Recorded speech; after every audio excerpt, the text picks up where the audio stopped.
Hi, I'm Brad Herlock of the Garage Grit Podcast, your host, and I'm happy to be here with Philip and Brian of Elite Automotive Center. And so the Garage Grit Podcast here, as you know, is trying to help as many shops as possible with monthly shop owner panels, as well as this part of the podcast, the Origin and Impact series, where we get to share each other's stories, lessons learned along the way, and hopefully inspire and give you ideas on how to better improve your shop. So thank you for listening in. And as you also know, the Garage Grid Podcast is brought to you by AA Shop Marketing. We continue this podcast conversation over on the Facebook group. And so inside of Facebook, there's a group called the Garage Grid Podcast Community. And if you have questions for Brian or Philip, I'm sorry, I'm putting you guys on the spot. If you have questions for them, they're going to be willing to answer. I have not warned them about that. I have to admit, they're going to be willing to answer questions that you might have from today's conversation. And that's actually usually more of the case, or encouraged to be the case, on the shop owners panel. Speaking of which, we have the August of 2025 panel is about succession planning. And so we're also very excited about that. But let's talk today with Brian and Philip about Elite Automotive. Guys, welcome to the show. Thank you for joining us. Philip, you've been on a panel before, so you kind of know the lay of the land. You're absolutely welcome. Brian, why don't you tell us a little bit about the area that you're in? So we're in Fargo, North Dakota. Population, I haven't looked it up recently, 250, 275, somewhere around in that area. We do have the city itself is actually fairly large, and that keeps on growing and growing to the south. It seems like we have our normal customers that we're actually getting from right in town. We're also getting customers that are actually coming from way out of area. I myself actually live out of town, so I'm about 40 miles out. And we just started kind of looking into how everybody travels in for work and things along that lines at the same time. And there's a lot of people we even have technicians in all reality. They're an hour out, that are actually working in our stalls that come in for an hour for work, things along that line. So we're kind of developing stuff on the outskirts area at the same time of our area at the same time also. Now, real quick, you mentioned about bringing in customers from outside areas, and I know from a digital marketing perspective, it sometimes can be challenging when you're on a state line like you are. You've got customers from Minnesota, I would imagine, as well as North Dakota, and there's also potentially different inspection rules attached to that. Can you talk a little bit about that before we learn more about your shop? I've never really seen any issues as far as rules. I mean, between North Dakota and Minnesota, there's really nothing that's really different on that aspect of it. So it's not a challenge for us on that aspect of it either. So, we're pulling people in from Sabin and surrounding smaller areas. Smaller towns on the outskirts of Sabin doesn't have any auto repair shops. Typically, these smaller towns don't. And people are commuting in for work into Fargo anyway, because it's kind of that centralized hub as far as where everybody goes. The community on the outskirts is basically farming communities and things along that lines is what it is. So unless you're working for an elevator or whatever it may be, you're typically coming to Fargo for work. So. And so that means or suggests that maybe you've got a decent sized shop over there, operations, to be able to handle that potential volume of customers. Philip, tell us about the size of your shop. We have a 6-bay location with 2 of those bays, one being an alignment rack, the drive-on 4-post, and then a 15,000-pound bigger hoist in the very end stall just to accommodate fleet trucks, box trucks, any Super Duty trucks, stuff like that. So I would say it's probably like a 4.5 if you want to add those 2 bays together. So, but still a 6 bay if it's on paper with the option to expand. Okay. And you own that land? Okay. We do I'm not. sorry. You're in control of that land. How about that? And yeah, we're currently renting it as cold storage space. It's all in one building. We're probably renting right now or leasing a quarter of the space. So it's nice to actually be able to expand on the same footprint of the property versus having to go and so you've actually touched on the growth goals, which is usually a question I get to ask later, but that's great. So so you're hoping to double in size. Do you have a date associated with that goal? No, we want to reach maximum capacity of what we have before we bite off more than we can chew, if that makes sense. So We want to get the most that we can and get our systems dialed in with the 6 bays up front here, our team up front handling customers, get a steady car count with a good mixture between returning and new customer count before we try to tackle 12 more bays and not be ready for it, or a team of that size and not have. I would imagine that's a stress point. Before we started recording, I was talking to you about a friend of mine who owned a dealership, and one of the memorable quotes that Jim shared with me was, he said, "You haven't owned a small business unless on the way home you pulled over and threw up over the guardrail trying to figure out how you were going to make payroll on the next payroll," right? And so doesn't always happen year one, but it might happen. Right. Such a fascinating experience. Yeah, and yes, I too can relate. And so it's an interesting. I don't know that specifically throwing up, but that feeling, is one that resonates. So it's quite the journey. And I can also appreciate that you would not want to grow too fast or expand operation wise before you actually have the customer base. So you're paying attention to the increase in car count over time. Do you have smaller goals in place as far with timelines attached to them? Like you want to be an extra 10%, an extra X number of cars. Did you tell me how many cars you told me how many bays? We're currently right around 260 to 280 cars per month. We need to shoot for at least probably 360-ish area with 4 technicians, possibly hiring on a support staff to help them accommodate that, and then possibly somebody else up front as well. So we've got 3 people up front, Brian, myself, and then Andrea, writers, advisors. And then we take care of the parts ordering. All of our technicians are amazing. We've got 4 rock stars back there with a part-time high schooler that kind of helps do smaller stuff. He's hoping to go to technician school afterwards. So I figured it'd be a good place for him to learn at an independent versus a corporate. He worked at a couple corporate franchises. Okay. Yeah. Well, he thinks the same. But at least that way he's getting exposed to the independent side just to see what else is. Okay, so how did you come across that employee? Because that actually leads to another conversation panel that we're thinking about having, which is how are we going to solve this 500,000 technician deficit that's in this industry, right? That's the last number that I read was like 500,000 deficit. And if you're bringing in someone from high school, you're part of the solution. So how did you come across that, and can you duplicate it again? Yeah, he was actually probably one of 5 different high schoolers that applied here. The rhyme or reason, I'm not exactly sure if that came from a shop teacher or not. Going back to your technician shortage, though, I would argue there's more of a good owner shortage. Whether that be at dealerships, independents, or franchises, just because, from my experience being on advisory boards, being on a pathway of self-improvement, the people are out there. It just depends on how bad you want them and how you treat them once they are there. So it's not exactly, I get that there's a huge shortage, so to speak. However, if you're also burning through people because you're not treating them right or training them right, that's a whole other problem in itself. No, that's fair. I did not actually do a lot of research behind that 500,000 number. It could easily have been stacked, right? Like the unemployment rate, unemployment numbers are, right? They're even before the most recent issue that came public. Like they don't count people that quit the workplace. They don't count people who are retired. They don't count. So it's not actually. It hasn't been an accurate number for decades. Going back to your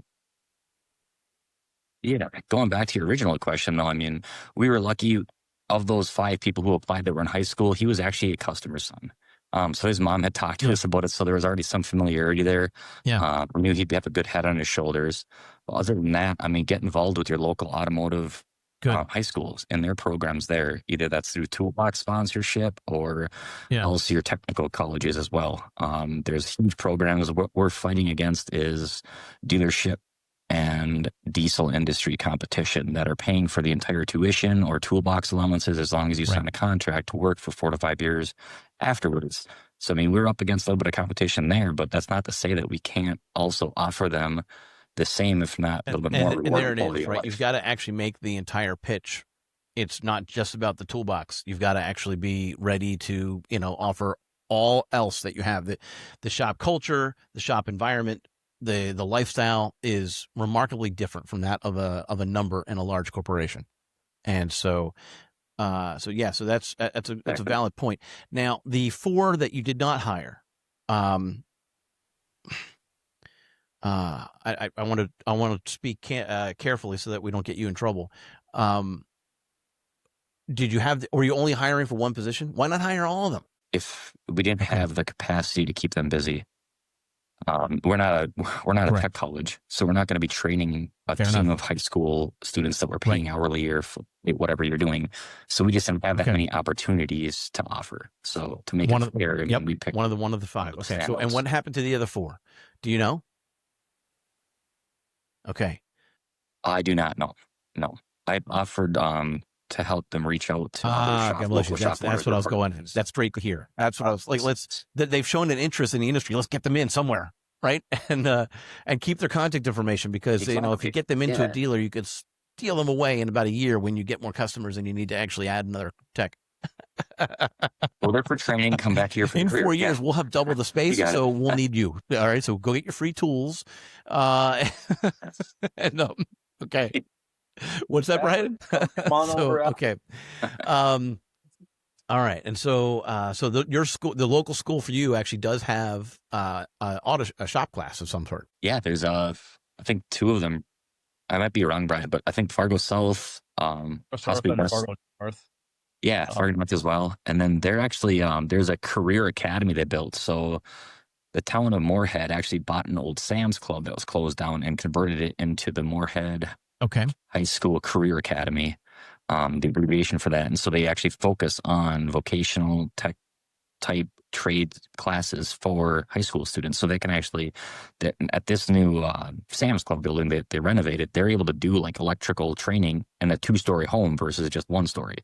Or they have robotics class. Their auto class is phenomenal. And then they work kind of hand in hand with the local college in that pipeline as well. So it's a really good program to be involved in. We're very blessed to actually and where did you say they were? Close to our community. In Moorhead. So they bought the community. I think it was a referendum they had to pass on community support. But yeah, it's an old Sam's Club that they renovated to basically it's like a tech college for high school. Moorhead's is the eastern side of Fargo. It's the Minnesota side. Okay. Yeah. Okay. Yep. Right across the river. All right. Well, that is good. And I'm glad to hear that. I do think that there's plenty of opportunity. When I found out that my nephew was going to be an HVAC technician, this is great, right? Like to go and do these things. What's that? To borrow money. No, he didn't. Money. No, he, I mean, it just, right. No, yes, I mean, you could ask him. He's going to make more money out of school than I did when I left school. Yeah, that's a fair statement. But there's I think it really is a missed opportunity for so much of our youth that we're just we need to keep getting the word out for that. So, all right. So, does the high schooler have interaction with the customers, or is it just the 3 of you two plus? It sometimes, I mean, not a lot. We don't require them unless it's like a ride along. We have him basically not full-fledged like doing oil changes because I want to make sure that he knows what he's doing first in a safe environment. I mean, and get him trained up to that level.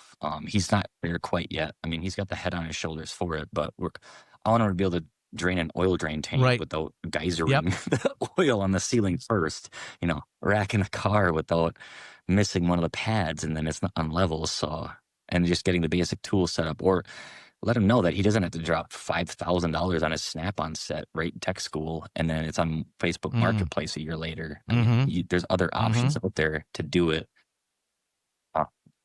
more strategically. Okay. So as far as customer interaction, he's more so tailored for becoming a technician in that career versus a customer service retention or service advisor. He might go that route, but from what I've heard, he's kind of got his eyes and ears in the back shop end of it at this point in time, just kind of keeping an eye on what the technicians are doing and how the... Okay. So, Brian, talk to me about the third. You said Philip said it was you and he and one other person up front for the service advisors. Talk to me about that third person. Who is it, and how do they come to you? It's Andrea Cassette. She's our advisor up front, so she's actually dealing with customers and whatnot as we speak at this point in time. She actually, I've known her for quite a few years. I was an advisor way back when at Gateway Chevrolet, which is the local Chevy dealer here in town. And she was working in the aftermarket end of it. Then she worked Okay. up at that point to an advisor there, and then went over to another local dealer, the Chrysler or Toyota dealer here in Fargo. Also, she was there for 15 years, whatever it may be. So, um, so just an acquaintance on that end of it. I mean, we were looking around. We had a different advisor at that point in time, and we were kind of looking to add on is what we were doing. And we worked on her for a little while, and finally she came over, and she's here rocking customers with us. So That's great. That's great. Now, you said you were looking to add her. Did the other advisor leave and you have not yet replaced? Yep.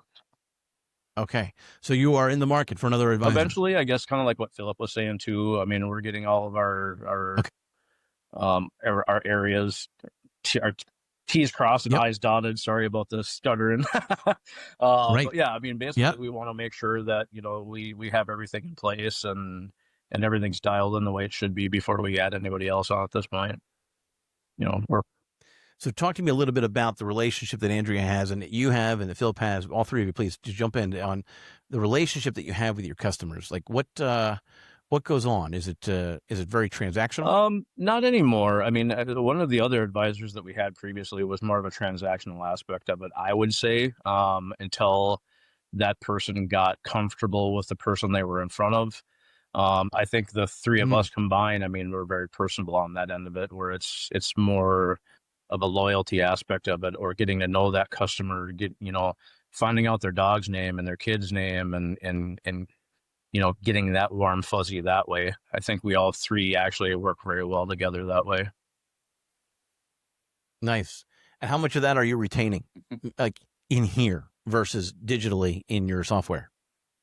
If you learn my dog's name and now you're not going to talk to me for another 3,000 miles, how are you going to remember my dog's name the next time you come in? What's that? What's that? Titan and Jackson. Yep. Titan and Jackson. Bev Wesley's. Back. She hasn't had those dogs for 5 years, but we still know their names. You get to know those customers that well, and in all reality, it just kind of stays in there. It does. Just the other day, actually, Andrea was checking in a customer that had not been here for quite some time and started asking about the trip that he had took like 6 months ago.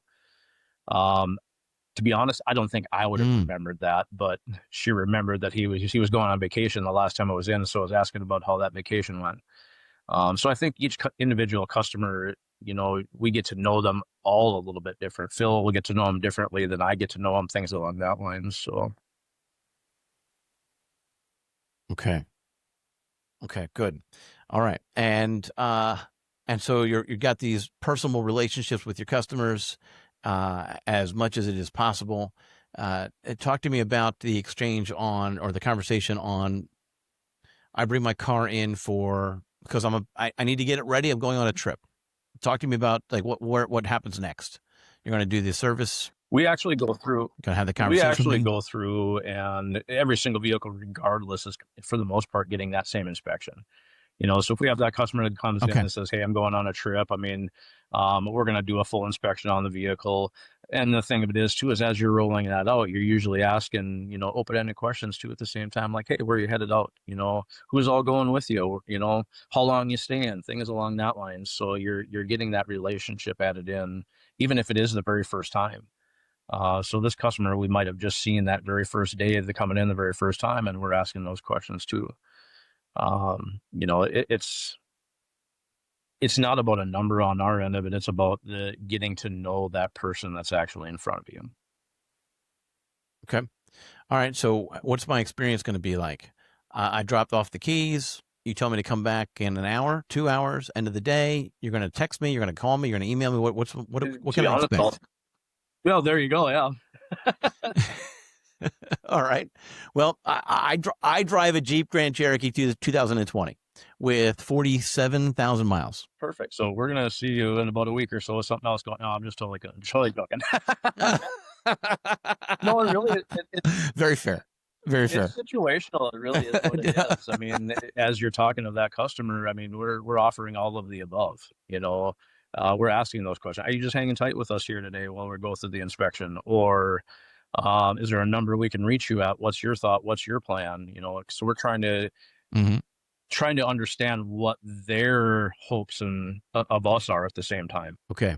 All right. So you have a big waiting room. It's fairly large. To the point where we actually had 2 customers within 15 minutes that were actually sleeping on each side of our couches. So fairly large, very comfortable.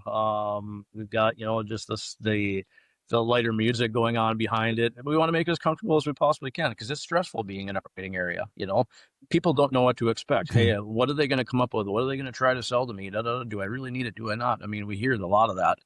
And we want to make that as comfortable as we possibly can.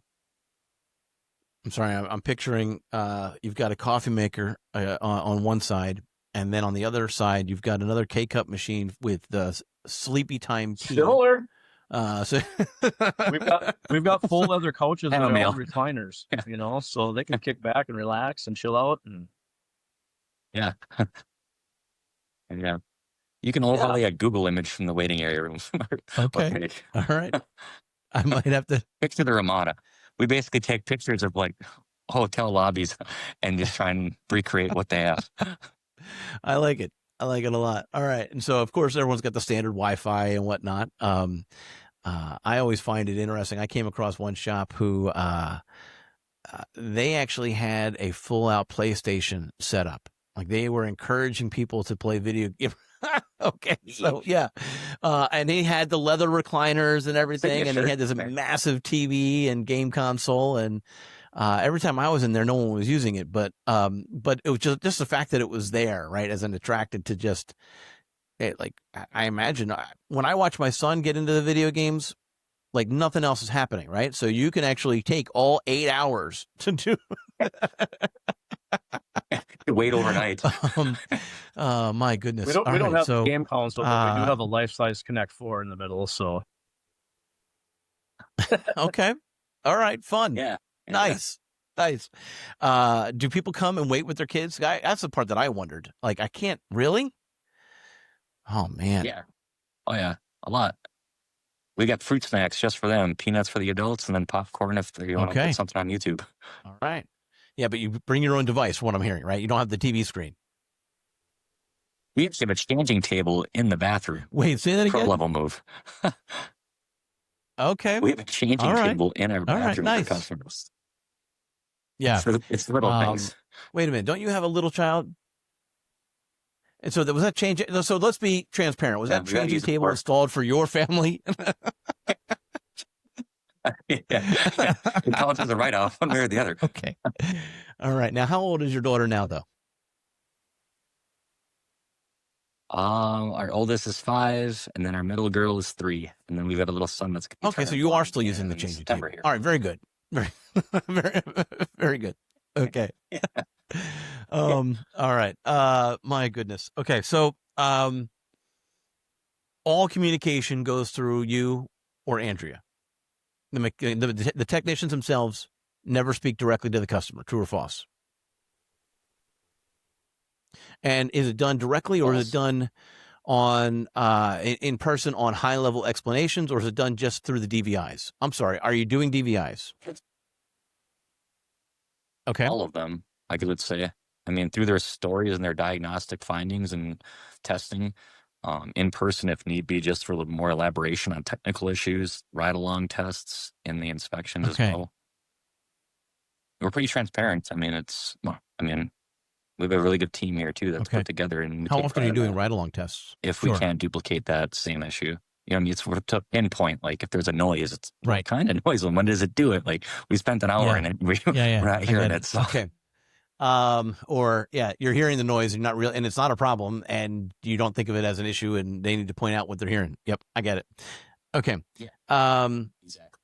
All right. What kind of training do you guys do on an ongoing basis for your technicians? In-person training from either Napa or O'Reilly's do very good classes. We actually are able to, we just started this last month, so I need to do a better job of actually implementing it. But TechFix is offered through our coaching company that does a huge entire library of available, as well as I believe 2 classes per month of live training as far as building quotes, technical foundation data, theories on that.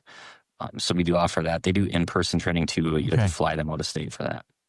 So we're just getting into that. But yeah, me and Brian, there's Napa and O'Reilly's that are basically local here in class training, that because online training is available through, I think, almost everybody, but it's as far as what the team wants to put into it and their engagement is kind of tricky sometimes. So you prefer the in-person whenever possible. And are you requiring? I would say like 9 out of 10 people do. I mean, myself, I'm an in-person learner. I have to be very disciplined to focus and then learn from an online. At the same time, I got to have a hands-on aspect of it as far as the learning. So, okay, all right. And do you have a regimented schedule? Like they have to have so many hours of training every single month, quarter, or are you just paying attention to the HR files and be like, Harry hasn't done it very often. Let's get him out. Or like, what's your process? Yeah, Dusty's off. No, we do yearly reviews. We hope to work into quarterly reviews too, just to help correct anything that's needed. We don't have a requirement as far as training, but our hope is we do. If they go to training, we pay them for it, just to try to take that hurdle off of going to training after work or during the day and they're not getting paid for it. But we don't actually strictly enforce like a requirement. I've known other shop owners that do. It's a good practice. Okay. We're just not at that level. Yeah, I wondered whether or not if I went through with a fine-tooth comb on your shop, would I see that, one of the technicians hasn't been to training in 6 years? Or is it a little bit more, you're paying a little bit more attention to it than that? What's, you're nodding your head. It's not making a sound, though. I mean, the TechFix platform is amazing. They have an entire dashboard that actually counts login times, course progression, and testing as well. It's just up to us to actually implement that and then hold people accountable to it, which I've done. Shame on me. Okay, it's fair.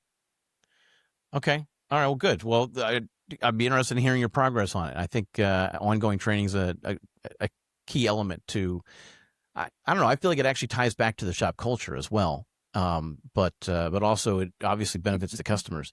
Do you have, how long have you owned the shop? Since 2013. And was it a brand new shop at 2013 or did you purchase it for someone We else? actually moved into a building that had a previous shop in it that hadn't been running for years. So we were asked at that point in time, and it was through a customer of mine when I was actually an advisor at a Chrysler dealer at that point that had to question us on that aspect of it. We're like, hey, I've got this building, my dad owns it, I run the gas station, do you guys want to come in and make a go of this? And that's kind of how it all started from there. Okay. Oh, okay. So hold on. No. We're gonna slow down. We're gonna slow down and actually and dial in on this. This sounds interesting. All right. So back up. In 2012, where were you working? At a Chrysler dealer here in Fargo. Okay, and you were one of the advisors there. Okay, Philip. At that point, I think I was still at Gooden. Brian's dad got me a job once I moved up here. I had a DJ company in southern Minnesota, so like bar shows, weddings. I actually moved up here for a girl. Dangerous. I met my sister and Brian's wedding there, and then I think that's it. I stayed for the right one. That's all that matters. But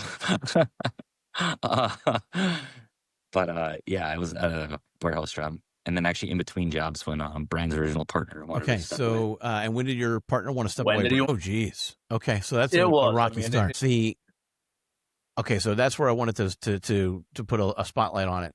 So you knew somebody whose father owned the gas station? It was that same guy. So which would have been my original business partner at that point. His dad owned all of that property.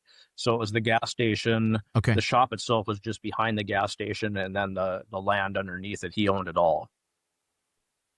And was it the dad that was your business partner, or was it the guy that approached me, which was the son? Yep. Okay. All right. So so he's running the gas station, and he wanted to open up a repair shop with you. And was his background more technical? Was he a technician? At all. His background was basically running a gas station, so he had no idea. All right, is that gas station still next to your property? Is that gas station still adjacent to your property? Is it still running? No, So Okay. I can't remember what year we were actually in, but they decided to actually sell. They were trying to sell the gas station is what they were trying to do. The people that came in that wanted to purchase it basically just said, hey, we'll purchase it. But it's the entire parcel, which included our shop at that point. Which is now non-existent. I mean, it got tore down, the whole ball of wax. It was level. Okay. Right. And appropriately fill it in and all that kind of stuff. All right. So that was probably nerve-wracking. That predates you, right, Philip? The transfer of the ownership of the property? No, I was with that during that, because that took some hardcore negotiations, and then because they actually terminated our lease early. So we were only in that from 2013 till about 2019, give or take 5 to 6 years, and we still had a 10-year lease, I believe. And so they actually terminated our lease 3 years early. And so we were able to use that as leverage to try to actually secure the equipment out of that building. And then me and Brian, luckily, by the grace of God, found this place. And it did take about a year renovating this from 2019 to, I want to say, 2020. Because then, ironically, we finished this beautiful waiting area room, the building, the paint, all that fun stuff. And then coronavirus happened in March of that year. So, yeah. All right. So those listening in, so the story goes, you moved in you started the business next to a gas station, and that's not the current address of the shop. The current. All right. So, and that deal went away. I was thinking you were going to tell me that you worked out a deal with the new owners. Nope. You ended up having to move, and you ended up having to pull all the equipment out of that old location and move it into the new one, because of that leverage. All right. And that was in 2019. Okay. All right, fun. And so you came on in you said August of 13. August, September. Yeah, August and All September right. of that. Brian, why did you take on another owner? You just had problems with the first one. Well, the nice thing of it is I knew this other owner at the same time. So maybe my brother-in-law, he was looking for something at that point. So I brought him in. His DJ business, which he did actually mention on that end of it, I had numerous years to be able to watch him actually run that. And he was an amazing people person, so, and that's what we need. We need people in order to take care of our customers at the same time. So he came in and, just kind of started messing around inside the business itself, and got to see how the inner workings were, that type of thing. And now we're here, Okay. All right. Nice. All right. So, when I first started, my business, and we're talking quite a bit ago, I wrote an 80-page business plan, and that's probably excessive. You probably don't need to go 80 plus pages. But I really encourage it for anyone that's thinking about starting a shop. And I want to, forgive me, Brian, I'm going to leverage your story as far as why you need to do it.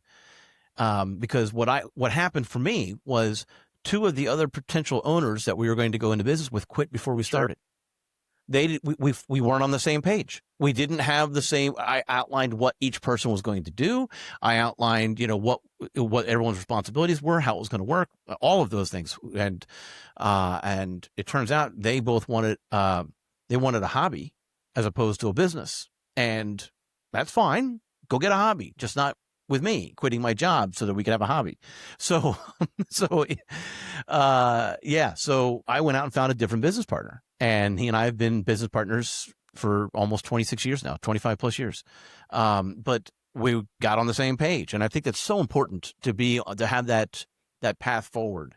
Cause, not everybody has the luxury of family to help secure the bonds, but I'm certain that there are plenty of stories out there that would say, no, family makes it harder because you've got Thanksgiving and whatnot that you have to kind of navigate.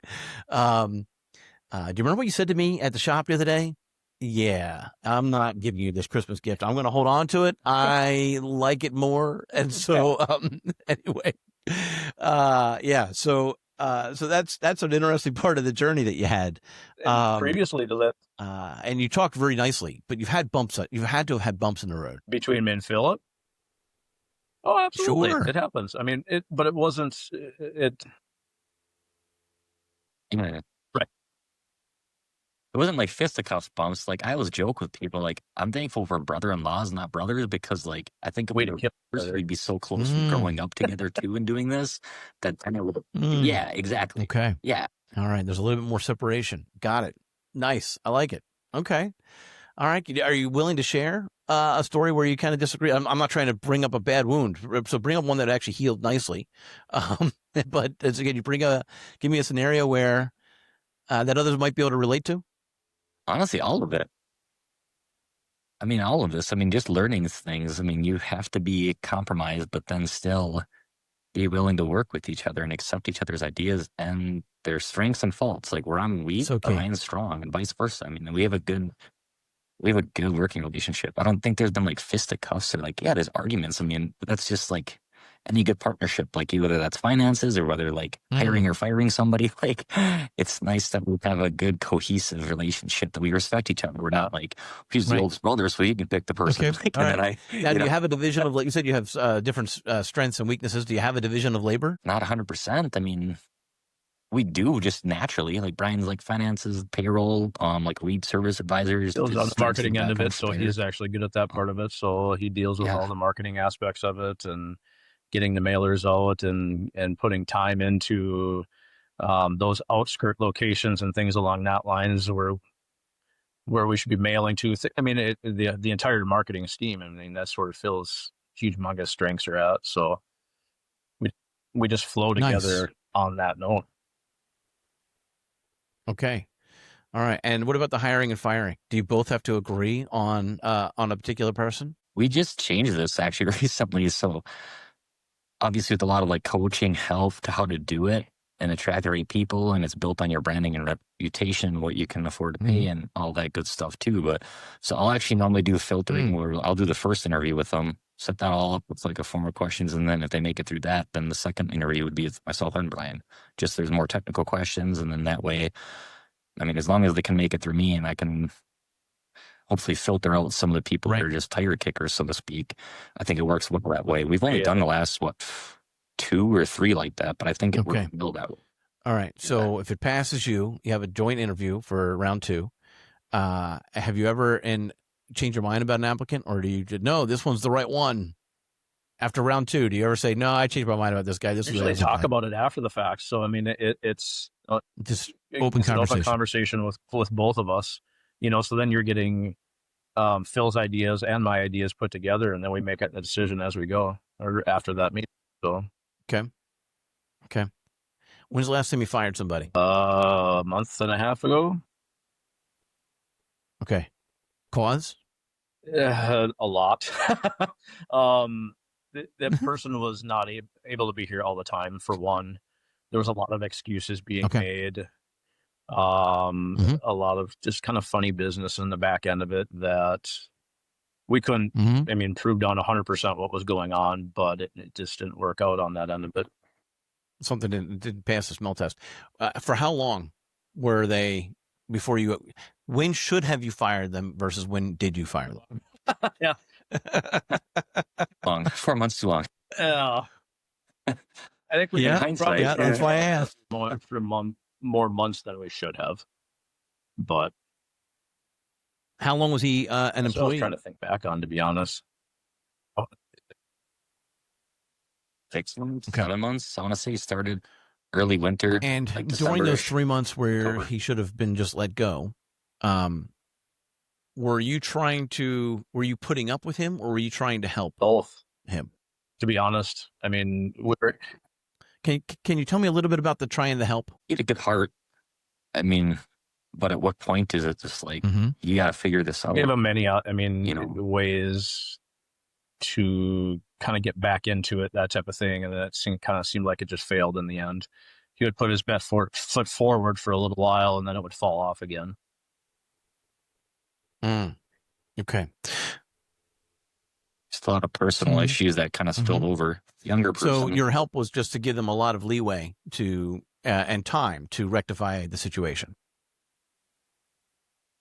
understanding of short circumstances until it happened, like every other Monday or Friday, or what is it going to be this time, or like forward on it. One of the ways that you can know that this employee needs to be canned for excuses is if you are placing bets on what today's excuse is going to be. That's just a tip. If there's a pool at the shop for what the excuse is going to be this week, maybe you should just let them go. Joke that we actually had as an after the fact.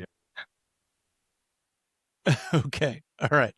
Well, I ask because I've heard stories of shop owners sending their team to therapy sessions or trying to like go well beyond. And it sounds like you did as well. You also went well beyond, but they went crazy beyond with like I said, with therapists or whatnot on trying to help the employee that they eventually needed to terminate. And Philip, I liked how you expressed how he had a good heart. You know, you saw the person side of things. And I love that about. He did, but you have to be careful with that. You know, that can only go on so long before you have to realize that we're just in this to create opportunities for people. It's up to them to deliver on that and take advantage of the opportunities you create for them. We're not here to be a therapist. I mean, don't get me wrong, everybody has issues, myself included. However, I'm not coming here crying in Brian's office because that's his job. I'll let you do that, yeah, but to how many times? But if you start talking about a system, the conversation's over. All right. So yeah. All right. Very, very interesting. What I was about to just kind of add was just, I really do appreciate, I really do love how small businesses and auto repair shops, like there's so much family attached to them. And some of that ends up being reached out into the community through customers or for employees, and sometimes to our own detriment, right? Sometimes that's the case. But at the same time, I want, as Philip, as you just put it, you need to be aware that you need to also be there for the other employees. And if you allow the shop to fall down because of one that you're trying to help, you're hurting potentially how many other families' income. And that's not good either. And yet I have this appreciation and heart for, you don't get that at a Fortune 100 company. And so, I really do appreciate that aspect of our size businesses. Anyway, so all right. So, who was the decider? Who said enough's enough? We've had enough, or just you both walked out of your individual offices and said the exact same thing to each other at the exact same time? It was a mutual quitting fight. Okay. If I remember correctly, because it was something was going on with the family member. He didn't know when he's going to be back. And we're like, okay. I mean, at that point, I think we just decided to part ways mutually versus actually talked about that previously. And then at the same point, I think we were on the same page. He came in the morning and it was kind of doing this aspect of it. And I mean, knowing that I thought Phil was on the same page, I'm sorry, we're going to part ways at this point, you know, so. Yeah. Yeah. I can appreciate, yes. All right. So I don't want to make this about me, but I actually had a firing one time many years ago where I basically said to the person, I think that's a great thing that you were doing as far as why you missed work yesterday. And I think you should do more of it. There we go. Permanent vacation. Yeah. Don't got to worry about calling in sick anymore. Are you firing me? At least I'm here. Yeah. So anyway, okay. We talked briefly about the growth goals. And so I kind of want to spend a little bit more time doing that. Let's talk about your competitors. How many are in a golf shot away from your shop? Do you golf? Do you guys golf? I did a long time ago, but I haven't picked up a club forever. All right. So how many people are within 300 yards of your shop? How many competitors? I was going to say 7. Yeah. Okay. 5, 7-ish. And are they larger than you, smaller than you, about the same size as you? And 2 dealerships. The dealerships are going to be way bigger. But all right. So only 3 independents. On our independents aftermarket end of it, I would think they'd be fairly close to the same size. Okay. Why am I coming to you instead of those two? Because we're amazing. How we treat you. Yeah. Sorry, I didn't hear you, Brian. Say that again. Okay. All right.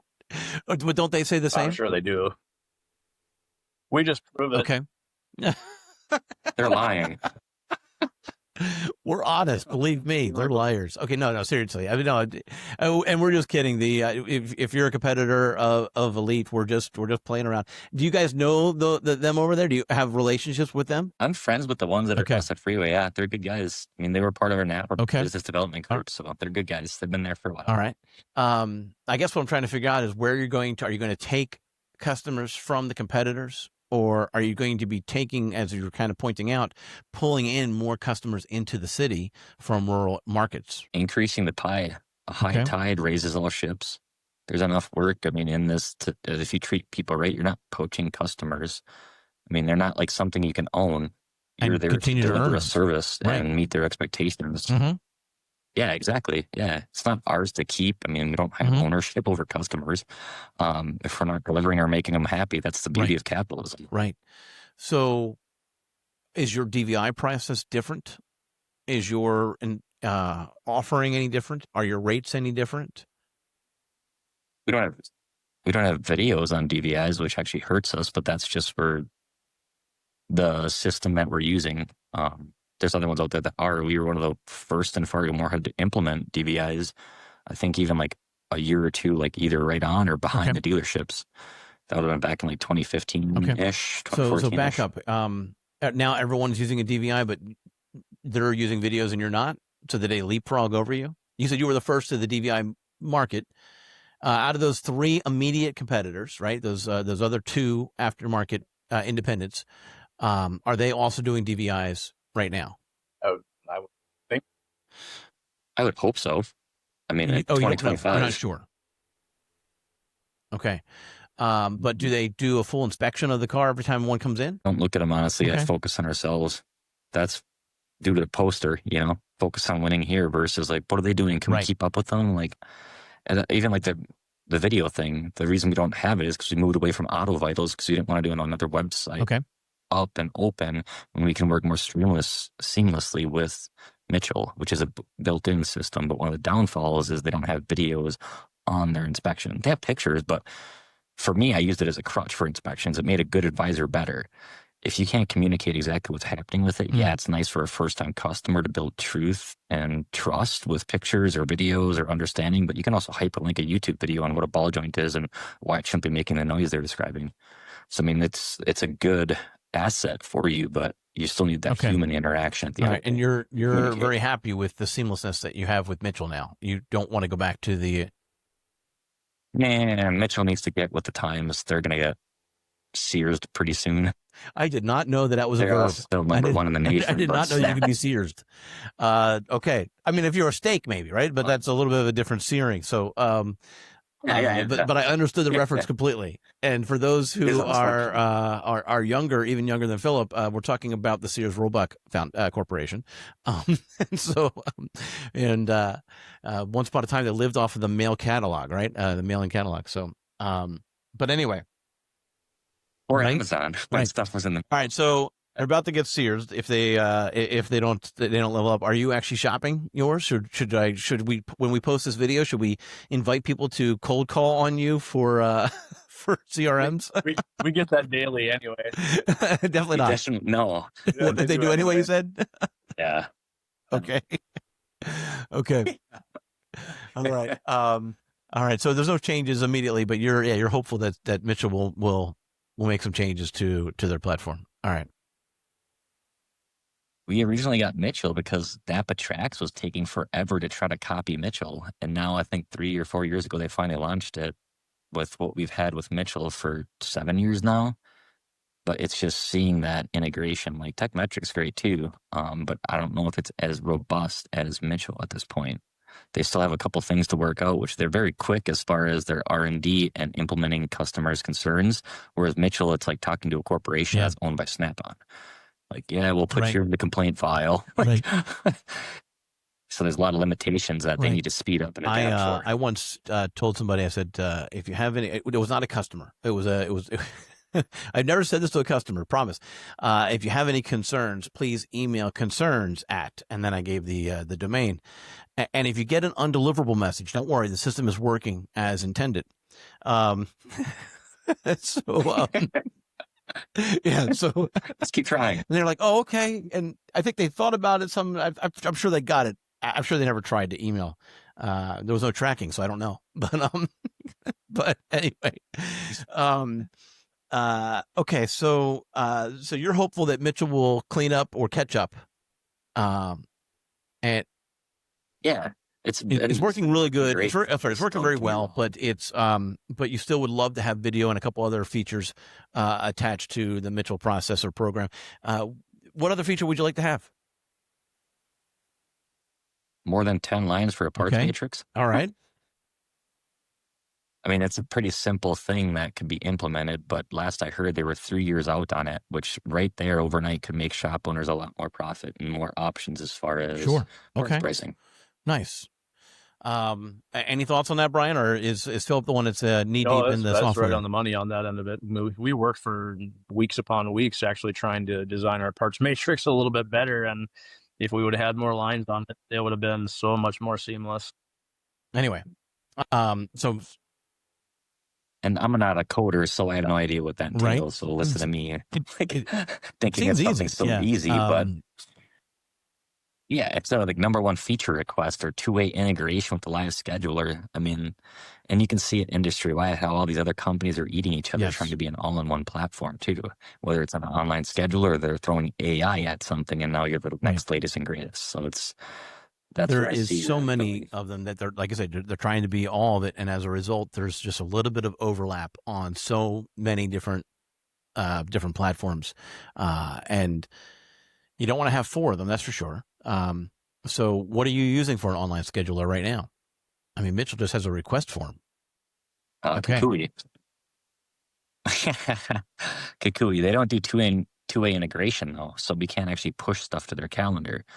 You can extract data from them, which kudos to them, but it's almost like Apple, whereas they keep their garden pretty fenced in as far as, which I understand. I mean, we're the same, me and Brian are the same way with their customer database. You know, you should have some privacy over those things, but you should also play nice with others if you can't offer the technology. So we were on the cusp of going away from Kikui, and then we set up a demo with ShopGenie. They were very against Kikui. It was just kind of a bad I think we both were under the understanding when we hung up and we weren't even together. We're like, yeah, that was just weird. Interesting. Yeah, and then lo and behold, they got bought the next month. Kind of like what they promised wouldn't happen. By the metric.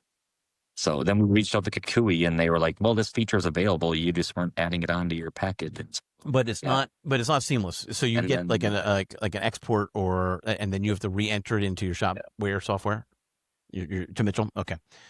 Exactly. And so how many are those per week are you getting? I mean, online, we just have 6 this week, excuse me. We just started tracking that. I mean, you can look through their dashboard on Kikui, which is a phenomenal customer retention program management system.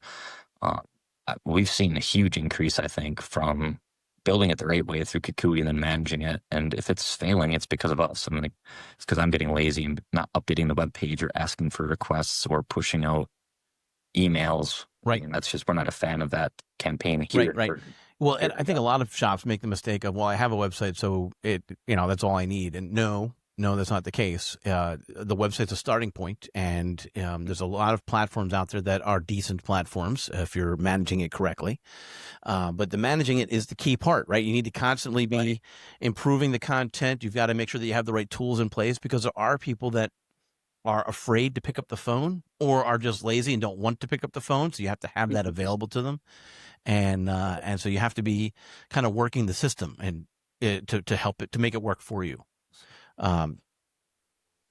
Yeah, 100%. So, all right, well, good. So, what other talk to me else? What else do you have as far as your tech stack? You're using Kikui for your website, your online scheduling tool. I imagine you're using them for the phones then as well. No, not the phones. We have a really good fleet account here, so Okay. we're going through a local company.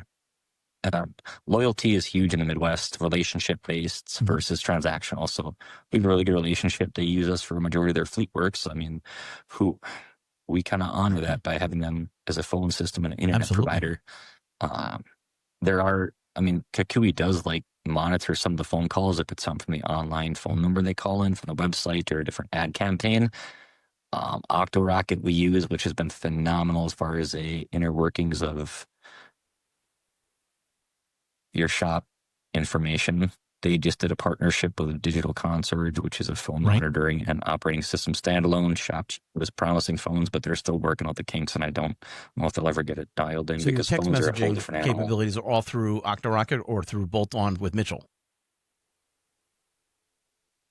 Just strictly through Mitchell. Mitchell's phasing out bolt-on because they want to keep more of the pie to themselves, and then Kikui as well. So that does get confusing having two different text numbers. Like we're texting inspections through Mitchell, and then some customer correspondence, but then we're also text messaging appointment reminders to Kikui because that's like so.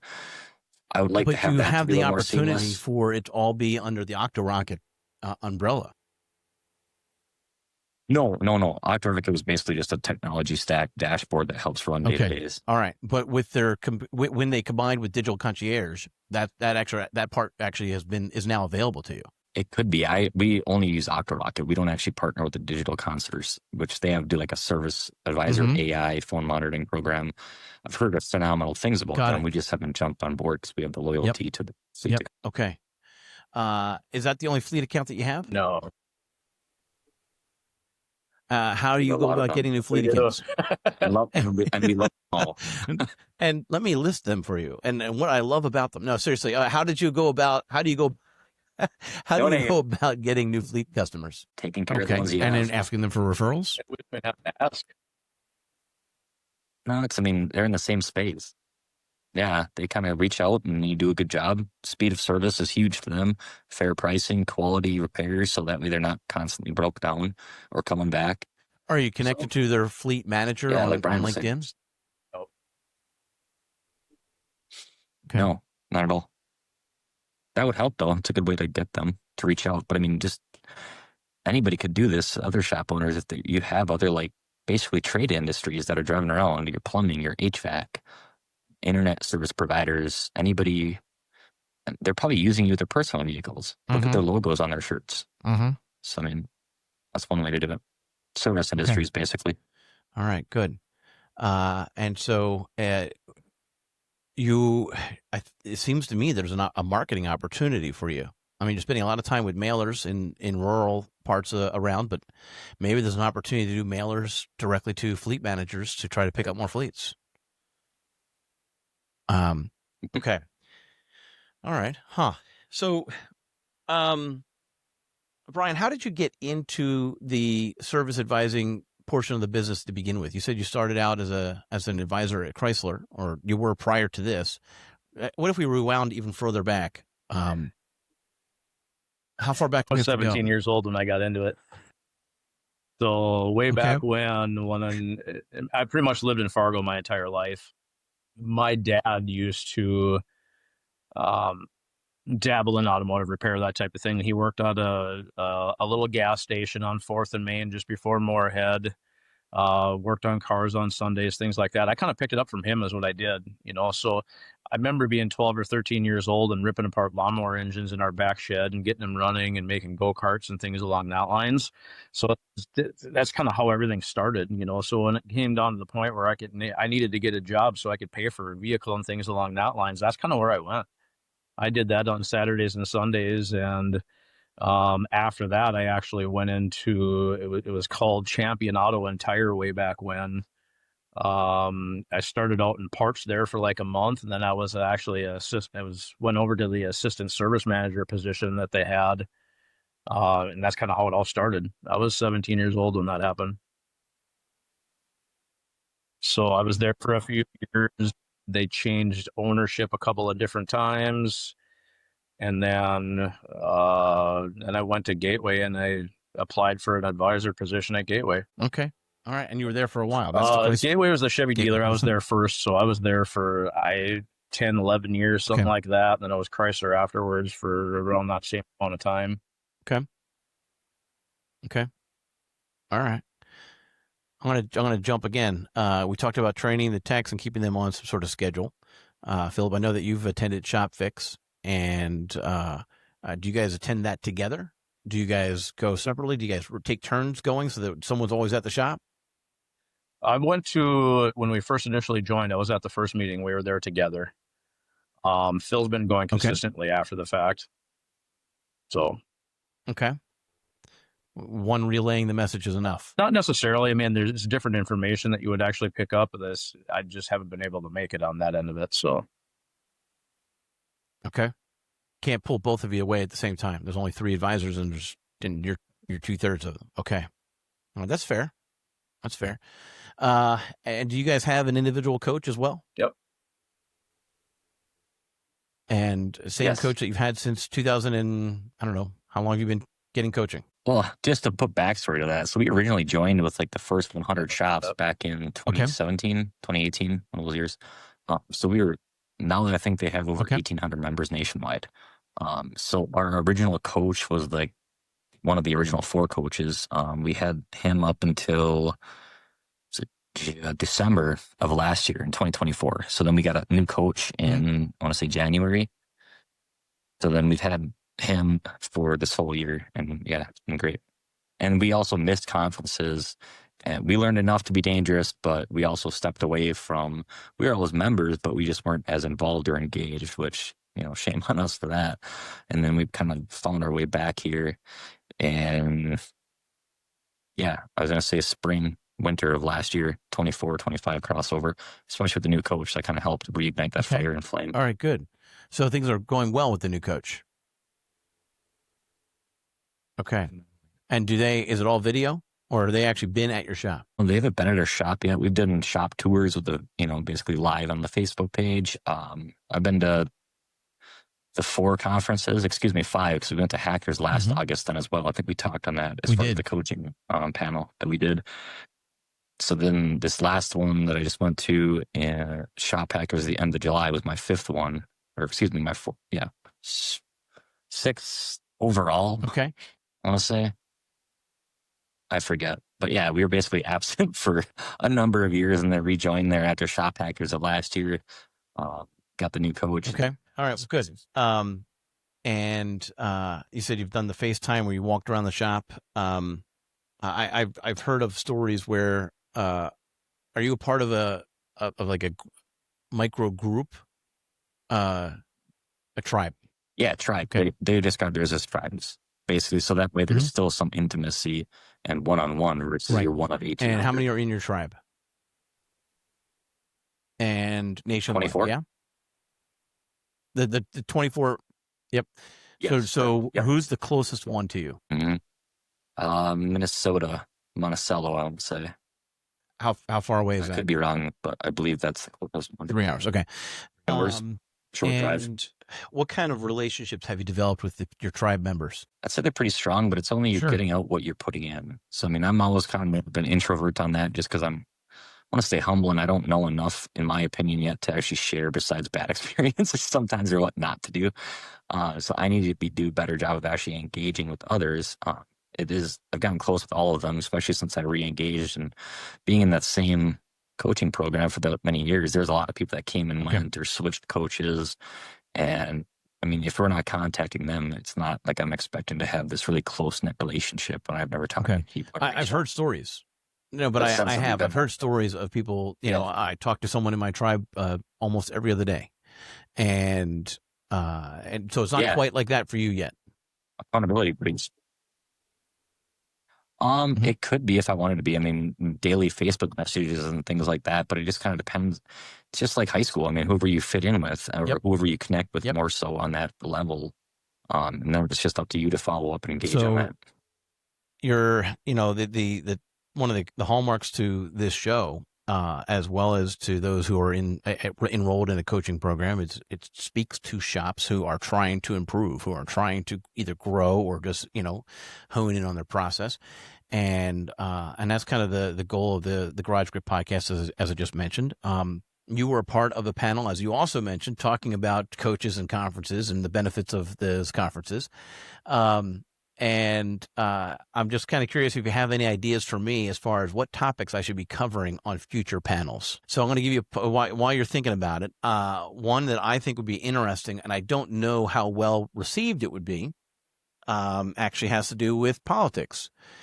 In that, statistically speaking, this year, right, the year after a presidential election, is the least participated in as far as the voters go. There's fewer people who are voting. And this is the year that is usually done handled for school board elections and local politicians and county officials. And these are the people that have greater impact on our day-to-day lives than the presidential or federal elections.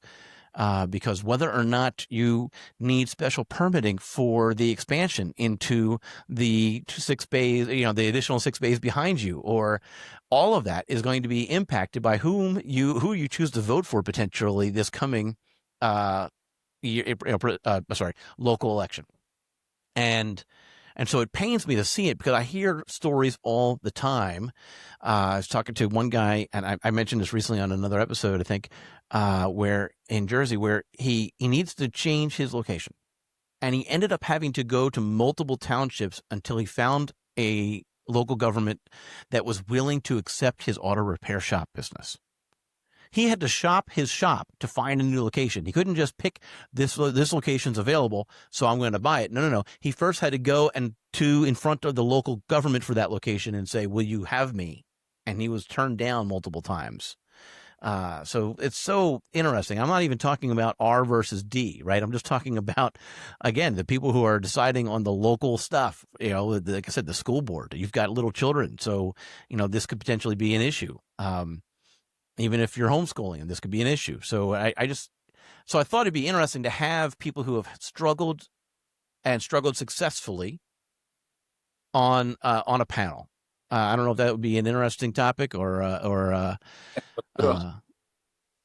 think it'd be phenomenal. Whether that's going to actually be engaging to your normal audience, I don't know. That's debatable depending on their level and their involvement in local communities or that. But yeah, I think the challenge is you don't realize the problem until you go to expand, and at that point you should have already voted differently, potentially, right? So talking to at our a previous panel, you should check it out. The previous panel we had on shop owners who owned a collision center and a repair shop under the same banner. All right. And the one owner, he basically asked the FBI to come in and investigate his local politicians. Wow. So it was but they're stopping his progress with such passion. Like it's a frustrating point, right? So, so check out what Greg had to say. It was interesting. Yeah. So, but so you have a minivan out with armor plate. I don't know about all that, but yeah, it could.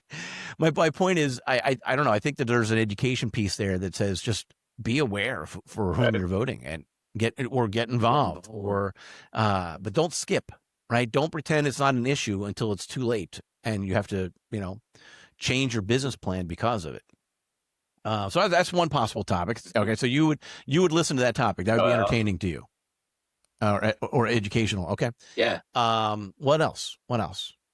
All right. So you're using, who's in your stack? Are you using Kikui for your CRM? Yeah. Okay. So I had an episode about, I think it was October of 2024, where we brought on, it might've been November, but I think it was October, where we brought on 3 different shop owners to talk about the CRMs that they are using and how they are using. And the one was Hits, the other was ShopGenie, and the other one was AutoFlow. And what I found interesting when I asked them this question at the end, I said, who should we use next? Or what topic should we talk? And they actually brought up the idea that we should do another CRM conversation with 3 other shop owners using 3 different CRMs to hear how other shops are using their CRMs. And maybe they go back to people like Mitchell and fill out a large complaint form on things that they should expand upon to put it in the inbox of concerns at the domain of the, anyway. So, what do you think about that topic? Is that another interesting topic to hear or should I broaden it to be the tech stack as opposed to just the CRM, or is that too broad? Tech stack, CRM, flat rate versus salary, commission, performance based versus salary, how to afford benefits, how to attract. You probably already did fleets. There's a whole bunch of different aspects of the actual automotive shop that you could actually touch on. Renting versus owning, loaner cars versus non-loaner cars. What do you do for a comeback policy? What's your warranty? Let's talk about ride. Let's talk about rideshare. So that was episode 13 of 2000. That was December of 2024. But it was also brought up.